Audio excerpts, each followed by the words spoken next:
Bonjour à tous, bonjour à toutes, bienvenue à notre émission.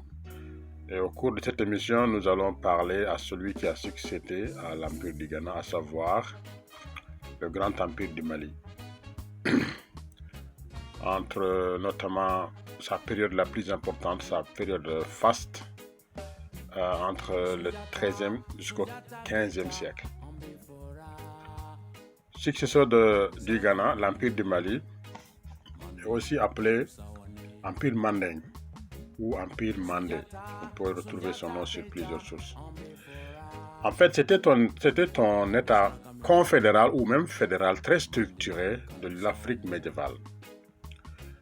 Ses coutumes et sa culture sociale sont encore visibles dans les habitants de la région ouest-africaine. On a un héritage encore actuel à travers les coutumes, les façons de vivre, les mœurs, dans les langues, les patronymes des populations, tout un certain nombre d'éléments qu'on retrouve dans tous les pays qui ont été sous l'empire de cet empire du Mali-là. Et pratiquement, c'est plus de 10 à 12 pays de l'Afrique de l'Ouest. Parce que l'empire du Mali était, comme je dis, très très vaste, plus vaste donc que le Ghana qui l'a précédé.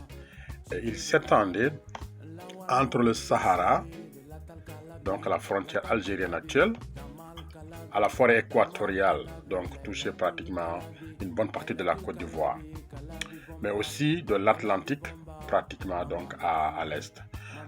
Les pays comme donc pratiquement l'actuel Mali, tout le Sénégal, la Guinée-Conakry, d'ailleurs c'est là où est parti l'Empire du Mali, contrairement à ce que les gens y croient. L'Empire du Mali est parti de l'actuelle Guinée, mais ce sont des noms issus de la colonisation, ça n'a pas de sens pour nous Africains, c'était un même territoire à l'époque. On y retrouve également la Gambie, une partie de la Mauritanie, une très bonne partie d'ailleurs, le sud, mais aussi des villes comme Oualata, d'autres villes de l'Empire de l'actuelle Mauritanie, de la Guinée-Bissau, une partie de l'actuel Burkina Faso, et donc, comme j'ai expliqué, une grande partie de l'actuelle Côte d'Ivoire. Donc, l'Empire du Mali n'est pas à confondre aussi avec l'actuelle République du Mali. Aujourd'hui, quand on parle du Mali, les gens croient que c'était ça qui était l'Empire du Mali. Ça n'a rien à voir. En tout cas, pour ce qui est de la République actuelle du Mali, durant la colonisation française, donc à partir de la fin du 19e siècle jusqu'aux indépendances, cette colonie s'appelait le Soudan français. Donc c'était une vaste colonie française qui, à partir de 1959 et 1960, va créer une fédération. Donc on va vers les indépendances, le Soudan français et le Sénégal, mais aussi il y avait le Dahomey et la Haute-Volta qui n'ont pas quand même allé jusqu'au bout, mais le Sénégal et le Soudan français avaient constitué ce qu'on appelle la Fédération du Mali, justement pour reprendre son nom de l'ancien empire du Mali qui a marqué l'histoire médiévale de l'Afrique. Mais malheureusement, cette fédération n'a pas duré longtemps pour des raisons politiques, pour des raisons de géopolitique, pour des raisons aussi liées à la politique de l'ancien colonisateur français qui n'avait pas intérêt, en tout cas dans sa politique, que de grands espaces comme cela se constituent, a fait son jeu et le Sénégal, à travers son ancien président qui était beaucoup plus pro-français, pro-colonisation, Léopold Sédar Senghor, dont il s'agit, a claqué la porte et a quitté la fédération. Et le Mali donc a gardé le nom de Mali, République du Mali actuelle, avec comme président Modibo Keïta, et puis on connaît donc la suite jusqu'à aujourd'hui. Mais ce n'est pas la première fois aussi que des États africains indépendants ont utilisé des noms des grandes entités politiques africaines de l'époque médiévale ou même avant. J'ai expliqué que le Ghana, l'actuelle République du Ghana, qui s'appelait la Gold Coast sous la colonisation anglaise, et se trouve dans une région très éloignée de l'ancien empire du Ghana. L'ancien empire du Ghana dont il a pris le nom à travers donc Kwame Nkrumah qui était un grand panafricaniste. L'empire du Ghana se trouve dans l'est du Sénégal, le sud de la Mauritanie, le sud-ouest du Mali et une partie de la Guinée, l'autre côté. Donc vous voyez, c'est un nom que des panafricanistes de la Gold Coast devenue indépendante ont choisi pour appeler le Ghana. Même chose pour le Zimbabwe, qui s'appelait la Rhodésie du Sud. Et l'autre côté, il y avait la Rhodésie du Nord, qui est devenue la Zambie. Donc Mugabe, en 81, quand ils ont fini la guerre d'indépendance, ils ont choisi de changer de nom, parce que la Rhodésie renvoie à un nom colonial. Ils ont choisi le nom Zimbabwe, qui était un grand royaume et faisait partie de l'ancien empire de Monomotapa. D'ailleurs, la capitale du Monomotapa, c'était le Grand Zimbabwe. Il y en a encore d'autres. Je ne vais pas faire cette histoire de nom, mais ce n'est pas une première donc avec l'Empire du Mali. Il faut aussi rappeler que c'est au XIIIe siècle que Soundiata Keïta a fondé l'Empire du Mali. Il existe toute une tradition d'écrire sur cela. L'Empire arrive à son apogée avec Mansa Moussa, qui a régné entre 1312 et 1332. Mais il y en a beaucoup d'autres souverains qui ont fait de belles choses aussi, qui sont connus dans l'Empire du Mali. Je vais revenir sur eux. L'Empire du Mali aussi, Soundiata Keïta, le fondateur, est à l'origine de la charte qu'on appelle le Kouroukanfoua, la charte du Mandin, qui aujourd'hui est reconnue comme comme patrimoine mondial de l'UNESCO. C'est un document historique d'une portée juridique, sociale, politique, économique et culturelle, et même environnementale. Et si vous suivez l'actualité récemment, le Mali a remis ce document à la charte, aux Nations Unies pour montrer que les droits humains ont toujours été respectés dans cette partie de l'Afrique, d'ailleurs qui précède de loin des grandes chartes comme la Charte des Nations Unies, la Déclaration des droits de l'homme, la proclamation, je ne sais pas, d'autres puissances qui sont au XVIIIe, XIXe siècle. Donc l'Empire du Mali avait sa charte depuis très longtemps. Ce document historique donc d'une grande portée juridique, sociale, politique, économique, culturelle et même environnementale donc est très important aujourd'hui dans l'actualité. Notons aussi que sous le règne de Suleiman, entre 1341 et 1360, l'Empire du Mali abritait, d'après les sources que nous avons lues, dont nous allons revenir, plus de 400 villes et villages populaires avec d'importants foyers agricoles, marchands, urbanisés, où se côtoyait une large diversité d'ethnies et de cultures. Donc ce sont des villes comme Gao, Djenné, Tombouctou, Oualata, Niani, ou des villes qui sont dans la vallée du fleuve Sénégal ou sur le Niger et d'autres régions qui étaient dans l'Empire du Mali. En dehors de l'étendue de cet empire, de ce qui fait sa grandeur, de sa renommée, c'est aussi, on parle beaucoup de l'or. L'or, j'en ai parlé de l'Empire du Ghana, nous sommes dans la même zone géographique, donc c'est normal qu'on retrouve les mêmes mines d'or. Donc c'est un métal extrait dans les mêmes zones aurifères que le Ghana, et qui va donc s'étendre et avoir encore d'autres zones. Le développement économique et la réputation de l'Empire du Mali s'articulent également autour du contrôle des mines de sel. Le commerce aussi, notamment le commerce transsaharien, mais aussi un rayonnement culturel et intellectuel à travers la renommée de grandes villes comme Tombouctou, avec sa grande bibliothèque et sa grande université, l'université de Sankhoré, mais aussi des grandes mosquées qui servaient aussi de lieu d'apprentissage et d'échange. Ceci a été connu notamment avec le pèlerinage de Mansa Moussa à la Mecque à partir de 1324, où il y a beaucoup d'écrits sur lui.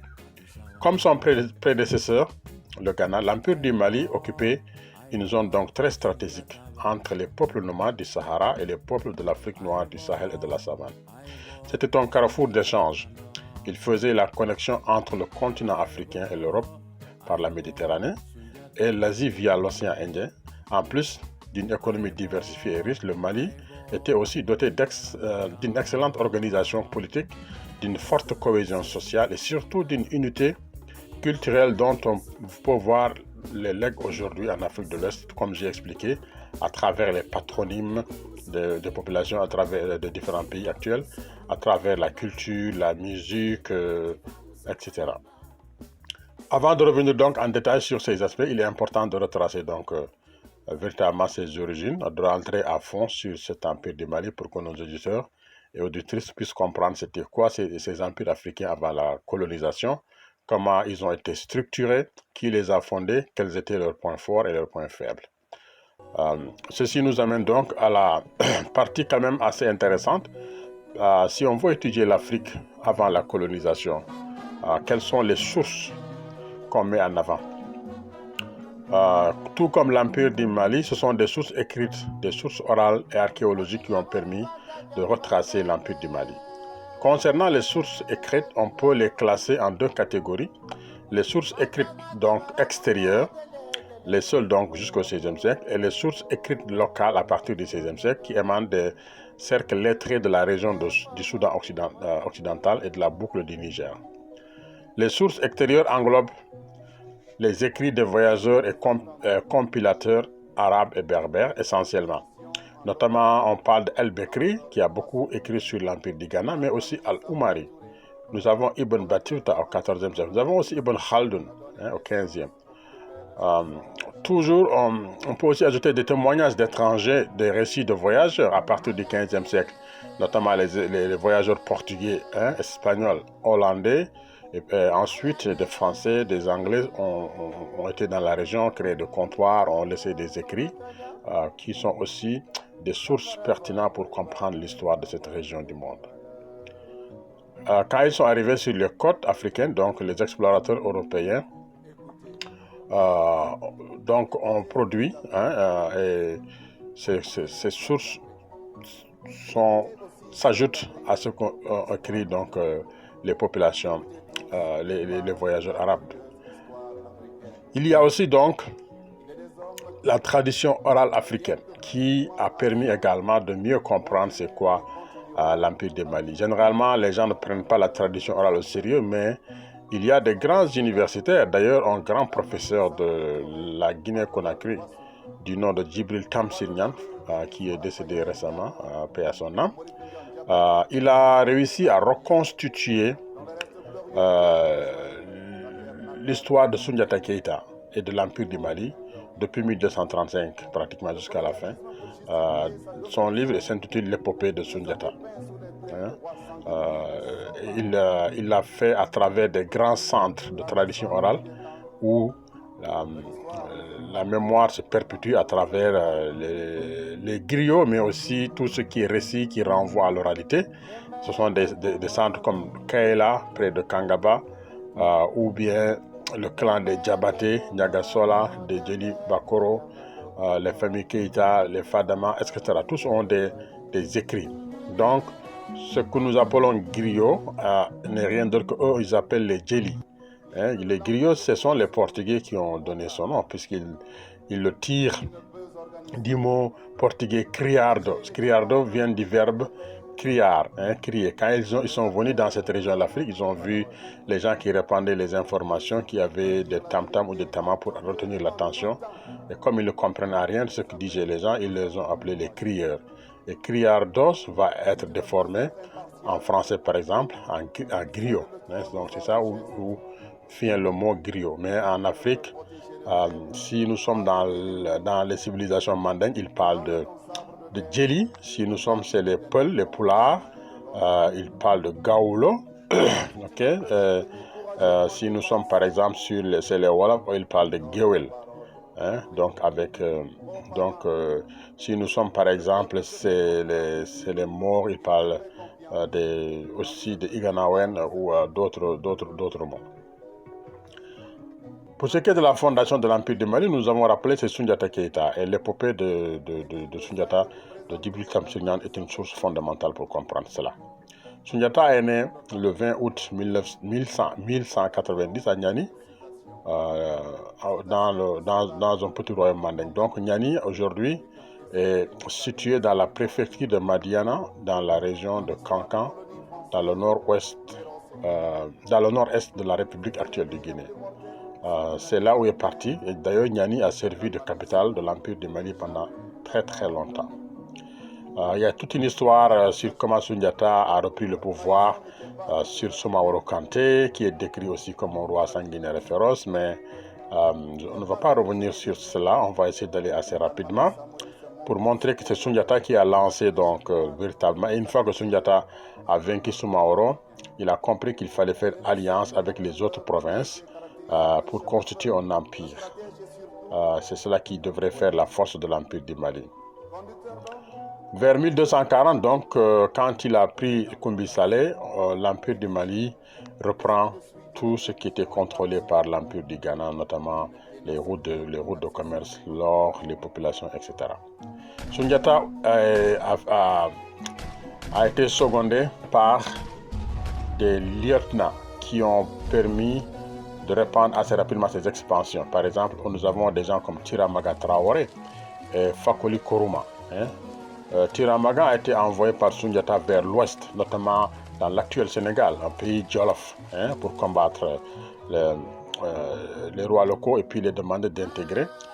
Mais aussi, il a guerroyé véritablement dans cette région et allé jusque dans l'actuelle région de la Casamance.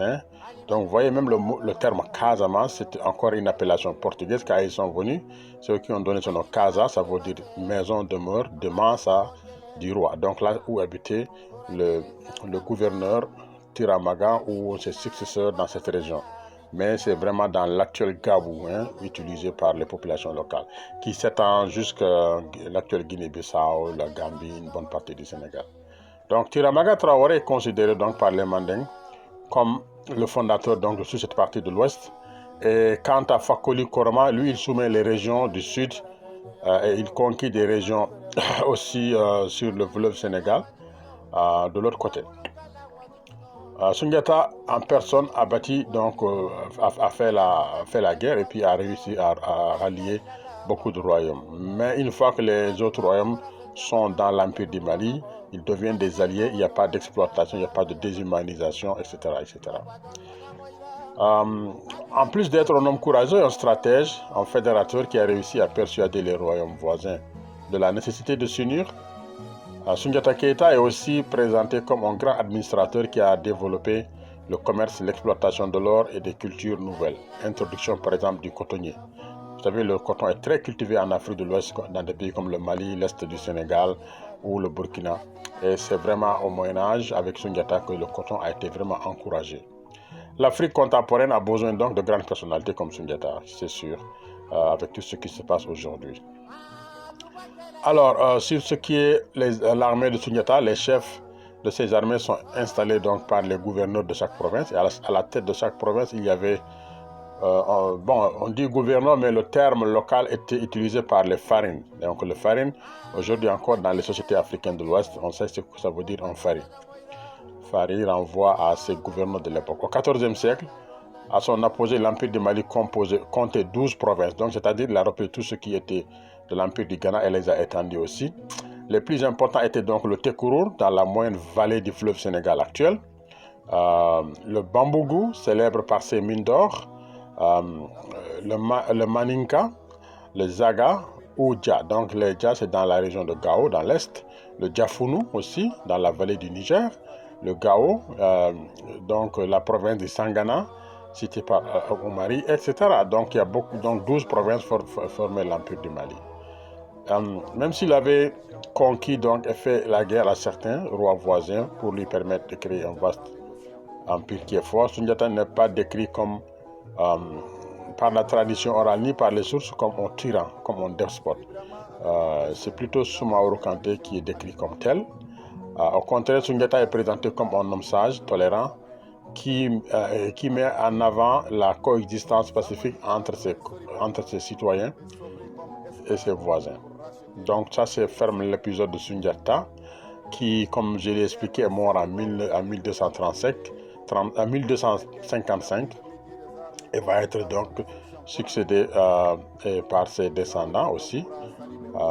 Et c'est ça qui a fait que l'Empire du Mali a eu beaucoup de rois, beaucoup d'empereurs, comme par exemple Mansa Wali Keita, dit le roi rouge, ou Wati Keita, Khalifa Keita, et tous donc de la famille de Sundiata, et d'autres encore, comme Abou Bakr I et II, et Suleiman, etc. etc.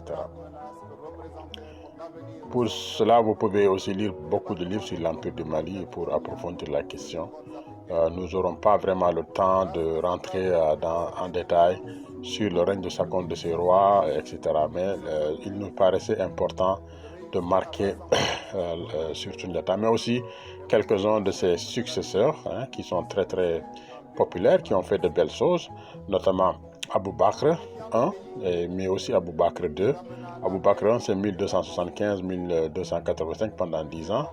Et puis il y a un autre roi, Abou Bakr II, c'est 1310-1312, qui aurait été à l'origine de tentatives d'expédition pour savoir les limites de l'Atlantique et aurait conduit des expéditions des gens qui se sont retrouvés dans les Amériques. Donc ça c'est, nous tenons cette source-là du livre de Ivan van Sertima, They Came Before Columbus, mais aussi d'autres auteurs arabes comme Ibn Fadallah al-Umari qui rapportent cela. Il y a aussi Sakura qui a été un grand souverain, mais Sakura n'était pas de la famille de Sundiata. C'était un captif, donc nous appelons esclave, mais qui n'est pas esclave dans l'entendement des Européens ou des Occidentaux, mais qui a réussi à aussi être un empereur. Mansa Musa est devenu un des plus célèbres, notamment il est connu dans le monde arabe et en Europe, et à cause du pèlerinage qu'il a effectué, dont j'ai mentionné. Son pèlerinage, ça a duré 3 ans, 1324-1325, à la tête d'un immense cortège pour se rendre sur les lieux saints de l'islam. Il emportait avec lui des présents ainsi que la plus grande partie de l'or conservé depuis des générations. Durant son passage au Caire, l'empereur du Mali distribua des aumônes comme tout bon pèlerin et dépensa sans compter, au point que le cours de l'or chuta dans la région pour plusieurs raisons. Ce voyage eut de multiples conséquences sur l'histoire du Soudan occidental. À partir de cette date, le Soudan hanta les esprits. L'Égypte, le Maghreb, le Portugal et les villes marchandes d'Italie s'intéressaient de plus en plus au Mali. Mansa Musa, qui était fier de sa puissance, contribua lui-même largement à donner de son empire une image d'Eldorado. L'écho du voyage de Mansa Musa fut tel que, longtemps après sa mort, en 1332, les auteurs continuaient d'évoquer ces phénoménales richesses. Du coup, repérer le mirifique royaume devint bientôt une obsession pour les Européens. Les cartographes européens furent priés de se mettre au travail. En 1399 apparut pour la première fois sur le document une esquisse de l'emplacement supposé de l'Empire africain. Des années plus tard, le catalan Abraham Cresque inclura dans cet atlas le dessin d'un monarque noir portant une couronne et tenant d'une main un spectre et de l'autre une pépite d'or grosse comme une pomme. Leur cible désormais repérée, il ne fallut que quelques décennies aux puissances européennes pour armer leurs caravelles et se lancer dans une véritable course à l'or africain qui allait provoquer dans le continent africain noir donc des bouleversements que l'on connaît. Mansa Musa est considéré encore de nos jours en 2023 comme étant l'homme le plus riche de l'humanité. Sa fortune était estimée à 400 milliards de dollars américains, soit 6 fois la fortune de l'actuel donc de Bill Gates, selon les études des spécialistes de Fortune Celebrity Net Worth. L'Empire du Mali, dont la monnaie d'échange était le Kori, comme le temps de l'Empire du Ghana et ailleurs en Afrique, demeura donc une nation médiévale la plus opulente, n'ayant jamais existé sur le continent, surplombant largement l'Empire gréco-romain. Nous tenons ces sources aussi de ce qui est écrit par Networth, ce n'est pas nous qui le disons, de notre interprétation personnelle, c'est écrit. Cette réalité est liée aux incommensurables richesses minières de l'Empire, plaçant ce dernier au rang de première réserve d'or au monde sous cette terre. Tout comme Sundiata Keita, Mansa Musa est aussi décrit comme un bâtisseur. Il a laissé une œuvre durable aux populations ouest-africaines. Son empreinte est encore visible dans certains endroits et villes de l'Afrique occidentale par ses monuments de terre battus en hérissés en bois, les mosquées de Djenné et Tombouctou qui mettent en exergue le génie de l'architecture des peuples de l'Empire du Mali et portent l'empreinte aussi de Mansa Musa. Plusieurs empereurs se sont succédés après Mansa Musa. On peut parler de Mansa Mazagan, 1337-1341, Mansa Suleiman, le frère de Mansa Musa, 1341-1360, son fils Tassa vers 1360, Mari Diatta II, fils de Mansa Maguen, 1360-1374, son fils Moussa II, 1374-1387, Maga II, 1387-1389, mais aussi un autre qui est considéré comme un usurpateur, son nom est Sandaki, 1389-1390, il n'a fait que 2 ans, et un autre empereur, Mahmoud. Donc, à partir de cette période-là, l'Empire du Mali va commencer à avoir quelques problèmes et se rétrécir, et puis il y a d'autres empires qui vont prendre la place, notamment le Songhay, dont nous parlerons la prochaine fois. Sur le plan de l'économie, l'Empire du Mali reposait donc d'abord sur une très bonne agriculture, très prospère, comme ce fut le cas du Ghana. Nous sommes dans une région arrosée par 2 fleuves qui permettaient de faire des cultures hors saison, mais également les populations cultivaient beaucoup pendant la saison des pluies. D'ailleurs, Ibn Battuta, au cours de son voyage au Mali, a insisté sur l'abondance des vivres de cet empire. Il affirme même que la vie n'y était pas chère et qu'il n'y avait pas besoin de faire des provisions, car à chaque village, il trouvait des vivres en quantité. C'est grâce à cette richesse agricole, soutient-il, que le Mansa pouvait entretenir une armée nombreuse et jouer un rôle de père du peuple, en offrant de fréquents banquets à celui-ci. Donc ça, on le tient de Ibn Battuta. En dehors des cultures sublues, l'empereur du Mali avait développé une agriculture prospère autour des vallées fluviales, donc comme je l'ai mentionné. Ça peut être des légumes, des fruits, comme les haricots, les navets, les courges, l'ail, oignons, karité, donc qui honorent vraiment de la savane africaine. À cela s'ajoute aussi la culture du coton dans les plaines centrales, qui a continué jusqu'à aujourd'hui, notamment encore développée par la colonisation pour l'exploitation et la fabrication de textiles dans les entreprises européennes. La disponibilité des cours d'eau et notamment des fleuves donc a permis cela. Mais aussi il y a la pêche pratiquée par des peuples comme les Soubalbés, les Sorko, les Somono, dépendamment donc de chaque groupe ethnique, puisque les activités professionnelles en Afrique de l'Ouest se font selon les ethnies. Il y a aussi l'élevage qui accompagnait cela, les grands éleveurs de la région, notamment les Peuls ou des Touaregs et d'autres populations, donc s'occupaient d'apporter la viande, les peaux, mais aussi le lait qu'ils échangeaient. Et il y avait aussi l'artisanat, donc par les tisserands, les bûcherons qui faisaient par exemple aussi ce travail-là. Donc c'était toute une économie qui tournait autour de chaque groupe, chaque clan, chaque caste par exemple. Le travail de fer, par exemple, c'était l'affaire des forgerons. C'était un métal qui a été abondant, notamment dans la région de Niani, mais aussi dans toutes les régions. Alors, les forgerons, ils travaillaient le fer, ils fabriquaient la houe, la fossile et les armes qui avaient permis à l'Empire de s'agrandir. Les cordonniers, eux, ils s'occupaient de transformer les peaux, de construire un certain nombre d'équipements, notamment des chaussures, d'autres choses encore pour les soldats, mais aussi pour les populations. Donc c'était ça l'organisation économique. Mais le Mali était aussi, comme je dis, connu pour son or.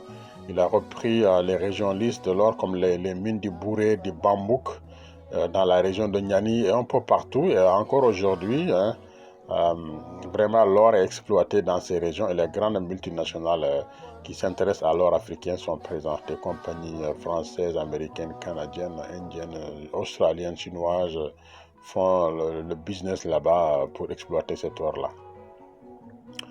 Ensuite, en plus de cela, donc le commerce avec le monde arabo-musulman, la Méditerranée, donc via l'Égypte, l'Occident, les ports espagnols, Barcelone, Séville, Cadix, Gênes, Italie. Donc les Berbères faisaient pénétrer au cœur de l'Afrique des brocades, des draperies de Lombardie, des livres, papiers, de la soierie de Venise, des bijoux, des colivets, mais aussi des armes et des bijoux hétéroclites sortis des cales des navires. Donc. Et de l'autre côté, l'Empire du Mali apportait aussi, comme je dis, ce que le Mali avait pour notamment sa production. À partir du nord également, il y a des sels qui arrivent, de l'épice, des cuivres, énormément de choses. Donc il y a un échange. Le Mali, à partir de son empire du sud, les réseaux Wangara et les réseaux Djoula apportent aussi de la cola, de l'or. En fait, il y avait vraiment des échanges à l'intérieur mais aussi à l'extérieur de l'Empire. Sur le plan politique, nous en avons parlé, c'est Sundiata, et puis le Mansa, c'est le titre que portait le roi. Dans chaque empire africain, il y avait un titre ou roi africain. Au Ghana, c'était le Kayamagan, ici c'est le Mansa. Quand on arrive au Songé, on va voir c'est le Askia, mais avant c'était le Soni ou le Dja. Donc, et le village appelé Dougou, hein. Donc vous voyez, il y a beaucoup de noms de villages africains. Il y a le nom du terme Dougou, Ouagadougou, Kédougou. Tous ces noms-là, c'est des consonances mandingues de l'Empire du Mali aussi. L'Empire du Mali accorde une place importante à la décentralisation qui fait aujourd'hui cruellement défaut aux États africains, très centralisés. Chaque province était divisée et était dirigée, comme je dis, par un pharaon, que d'autres régions appellent le Farba aussi, c'est la même personne, qui secondait l'empereur et qui l'aidait à gérer l'empire. L'empire donc avait une organisation politique qui était claire et respectée. Elle avait été appliquée dans tous les royaumes ouest-africains qui dépendaient de l'empire. Les héritages encore actuels, on le voit notamment dans des régions comme le Tekourour, dans la moyenne vallée du fleuve Sénégal, ou le Farba. Et même il y a beaucoup de gens qui portent le nom Farba aujourd'hui en Afrique, dans ces régions-là. Ça c'est très important aussi, c'est très vaste aussi pour comprendre cette organisation politique. Mais ceux qui seront intéressés sur la question pour lire sur l'Empire du Mali vont découvrir cela beaucoup plus. Pour ce qui est de l'organisation militaire, les chiffres parlent d'une armée de plus de 100 000 personnes qui étaient tirées dans toutes les provinces. Il y avait des garnisons dans Mendaka, par exemple, une garnison aussi dans des villes comme Walata, Gao, Tombouctou, Niani. Et l'autorité des Mansa était effective jusqu'à Tagaza, dans le désert actuel de la Mauritanie. L'aristocratie ou la noblesse de Karkwa exerçait de préférence des fonctions militaires.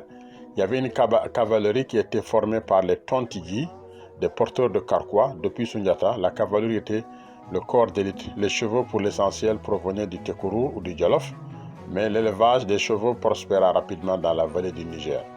Donc le cavalier Mandeka, outre le Karkwa et l'arc, était armé de longues lances et de sabres. Ce corps d'élite était directement placé sous les ordres du Mansa. Il y avait aussi des fantassins sous les ordres de la petite noblesse.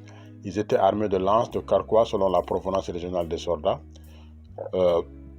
Les Sahariens, par exemple, donc les gens du Sahara, en tout cas du Sahel, avaient des boucliers de peau et battaient aussi à la lance. L'Empire à son apogée ne semble pas avoir eu de contingent d'esclaves. Ceci n'apparut que tardivement dans l'armée malienne. Chaque province fournissait un contingent d'hommes libres et existait des garnisons dans les villes et des forces nombreuses qui permettaient vraiment à l'Empire de garder sa sécurité. Un autre point important, c'est le rayonnement intellectuel. Sur le plan académique et scientifique, l'Empire du Mali s'impose comme le grand temple du savoir du Moyen-Âge africain, notamment à travers ces fameuses villes telles que Djéné, Gao, Tombouctou, Niani, Walata, etc.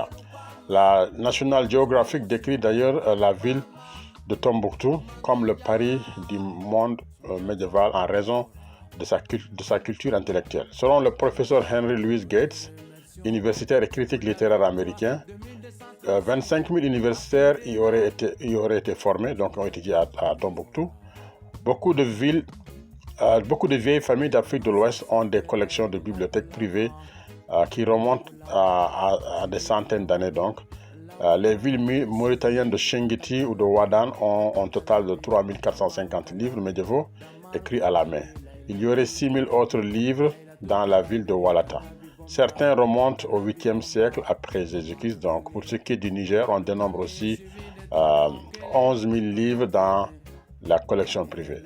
La société lettrée de l'Empire du Mali, où le goût du savoir était cultivé, jouissait aussi d'une grande renommée intellectuelle grâce à l'université de Tombouctou, qui, selon le Tariq El-Fattah, donc, a formé, comme je dis, plus de 25 000 personnes, donc chiffre qui a été repris dans les études américaines que nous avons mentionnées.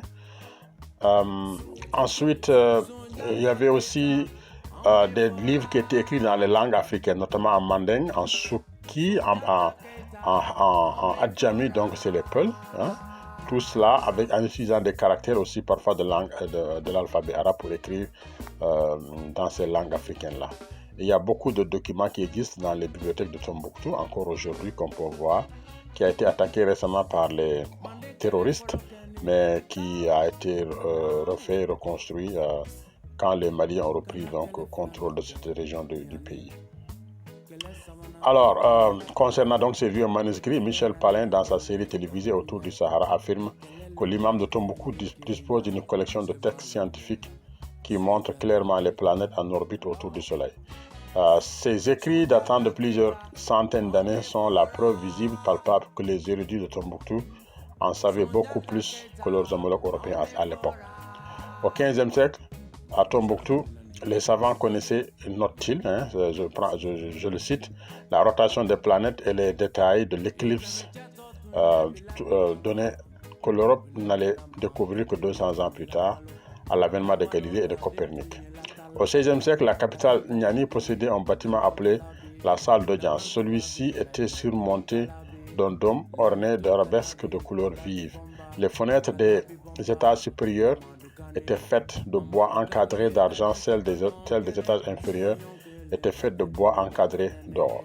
L'historien Ivan Sertima dévoile quant à lui la face cachée de l'empire africain du Mali dans son livre, comme je l'ai mentionné, They Came Before Columbus, en révélant la présence d'Africains en Amérique précolombienne depuis 1311, soit 180 avant Christophe Colomb. Il certifie que l'empereur Abou Bakr II, dont nous avons mentionné, avait dirigé une expédition depuis les rives de la Sénégambie à l'aide d'une flotte de 200 navires pour atterrir en Amérique. À cela s'ajoutent les témoignages émis par des autochtones des Amériques. Ceux-ci mentionnent les échanges commerciaux qu'il entretenait jadis avec les Africains provenant de l'Empire du Mali. A noter que l'Égyptien Ibn Fad al-Oumari a évoqué ce fait aux alentours de 1342. Toutefois, étant donné que l'Afrique contemporaine est présente dans le continent, dans le monde est perçue comme une région arriérée qui n'a pas de science, etc., ces informations ne sont pas prises au sérieux, mais c'est des informations quand même qui sont certifiées. Nous avons parlé de la charte Mandé, la charte Kouroukanfoua dans l'introduction, qui était régie par la Grande Assemblée, la Gabara, et qui ont une véritable concertation constituante, et vraiment un document très très important sur vraiment l'Empire du Mali, les droits, etc. Donc je vous conseille de lire ce document qui est disponible sur le site des Nations Unies, ou dans les livres qui parlent de l'Empire du Mali.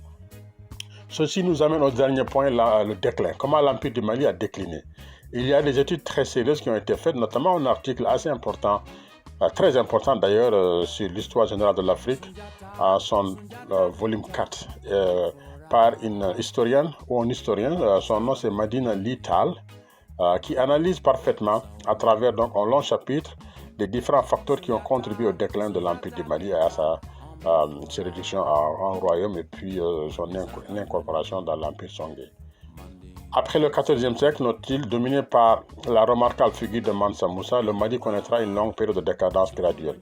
Parmi les nombreux éléments qu'on peut retenir pour expliquer sa décrépitude, il y a d'abord le déplacement du commerce vers l'ouest avec l'ouverture sur l'Atlantique, les querelles de succession sur les rébellions de certaines populations berbères, touaregs du nord et de l'est de l'Empire, le développement très rapide de la traite atlantique initiée par les Portugais qui allait être suivi par d'autres nations européennes.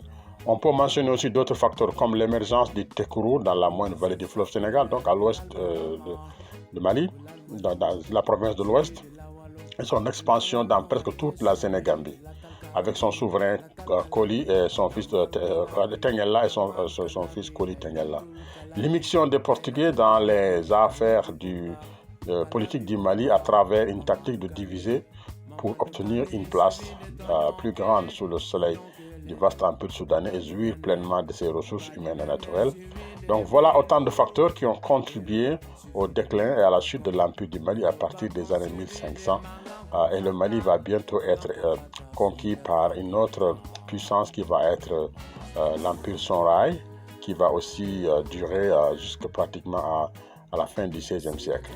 Donc, si vous êtes intéressé à lire encore plus sur ces empires africains, je vous recommande fortement mon livre L'Afrique des grands empires, 7e au XVIIe siècle, 1000 ans d'économie, de prospérité économique, d'unité politique, de cohésion sociale et d'unité culturelle. Et il y a un chapitre donc sur le Mali et 6 autres empires africains. Alors, pour finir avec l'empire du Mali, donc notons qu'il a succédé au Ghana. Il a réussi à s'étendre du Sahara à l'Atlantique, devenant un des plus puissants du monde à son époque, entre le XIIIe et le XVe siècle. Son histoire riche et passionnante nous est transmise par des sources à la fois des écrits des géographes arabes, mais aussi des auteurs européens à partir du XVe siècle, mais aussi la tradition orale des griots africains et des sources donc d'écrivains locaux. Également, l'archéologie a permis d'avoir des informations sur l'Empire du Mali. L'Empire du Mali a connu une période de prospérité économique, d'unité politique, de cohésion sociale et de rayonnement culturel avant d'entrer donc dans une longue période de décadence, ne devenant que l'homme de lui-même. Comme tous les grands empires, comme toutes les grandes entités politiques, un jour arrive donc, ça va être la fin, et là, ça a été la fin donc de l'Empire du Mali, qui va laisser sa place au géant l'empire du Songhai ou Songhai, c'est la même chose. Beaucoup de livres sont sur l'empire du Mali, par exemple Cissé, Wakam Soko, le grand geste du Mali des origines à la fondation. Également, vous avez la confrérie de Sassor Malinke et Bambara. Ils ont également écrit sur Sundiata, la gloire du Mali. Vous avez Claire, fabuleux empire du Mali. Vous avez Conrad, qui a écrit A Town Called Dakar Jalan, The Sundiata Tradition and the Question of Ancient Mali Capitals. Ça c'est publié dans le Journal of African History. Vous avez Empire du Mali, la charte du Mandin de Sibi, Soso Bala. Vous avez aussi Raconte-moi l'Empire du Mali de Falémé. Les études archéologiques, vous avez aussi un livre de Fofana, la charte Mandé et les autres traditions. Vous avez aussi quelque chose sur Niani. Vous avez l'histoire générale de l'Afrique, où il y a des chapitres sur l'Empire du Mali. Histoire du continent africain de Joly. Beaucoup d'autres livres. Le voyage de l'empereur Kanko Moussa. Vous avez le déclin de l'Empire du Mali de Madina Lital. Vous avez Claude Meyassou, l'itinéraire d'Ibn Battuta de Walata à Mali. Vous avez Tidjan Djaï, l'éclipse des dieux, Empire du Mali. Vous avez aussi Djibril Tamsi Niane, recherche sur l'Empire du Mali au Moyen-Âge. Toujours Niane, vous avez l'épopée de Sundiata Keïta, l'Empire Manding, l'épopée Manding. Vous avez Yves Persson, Histoire générale de l'Afrique. La bataille de Kirina ou le triomphe de Sundiata par Sangaré. Vous avez Simoni, Comprendre l'Afrique soudanaise, etc. Donc vraiment pas mal de livres en français, en anglais aussi. One Lee, Discovering the Mali Empire. Voilà, tout cela vous permet d'avoir aussi une vision beaucoup plus large pour mieux comprendre c'était quoi cet empire médiéval de l'Afrique, à savoir le Mali. Je vous souhaite de passer une excellente soirée. Notre prochaine émission va porter sur l'empire qui a succédé à l'empire du Mali. Quant à moi, je suis Amadou Ba, je suis historien, écrivain, chercheur, enseignant en ce moment basé dans le nord-est de l'Ontario. J'enseigne l'histoire de l'Afrique à Nipissing University en Ontario, à North Bay, et j'enseigne également à l'Université Laurentienne en histoire et en sciences politiques. Je vous souhaite de passer une très très bonne journée. Au revoir.